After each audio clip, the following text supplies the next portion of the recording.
Hi everyone, good evening. This is Manay Gina and welcome back sa aking YouTube channel.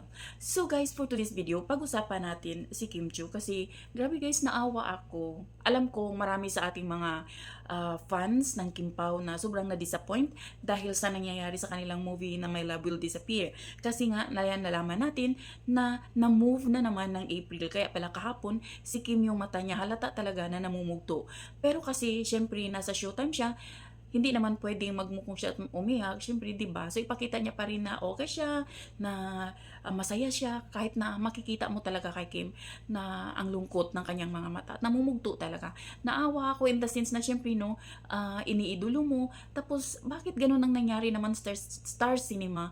Grabe naman yung ginawa niyo sa Kim Pao movie na from October na move niyo ng February 12 kasi nga dahil sa parang pinagbigyan nyo yung kay Kathleen yung Hello Love Again. Tapos dumating yung Manila Film Festival, ayan, merong movie si Vice na the breadwinner is, ngayon nilagay nyo na naman sa February 12, pero ngayon na February 12, ayun, ni-move nyo na naman ulit sa April. Bakit? Ang nakakasad pa guys, kasi hindi man lang nila sinabi sa kay Kim at saka kay Paulo.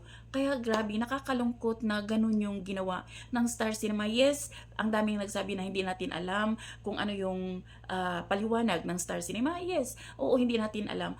Pero kung hindi naman unfair yung kanilang, 'di ba? Makikita mo naman dapat sinabihan nyo yung inyong talent. Sinabihan yung actor, ang actress, si Kim, si Paulo na mag-meeting, 'di ba?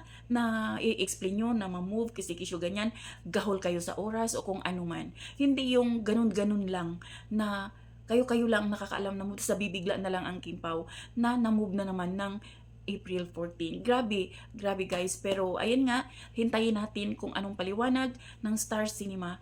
Nalulungkot ako at naaawa talaga ako. Pero sige lang, alam naman natin guys na ang lahat ng supporters ng Kim Pao, never naman na tatalikuran sila. Na kung kailan ipapalabas yung movie nila, susuportahan natin all the way. So yun lang guys. Thank you for watching. Until then, bye. God bless everyone.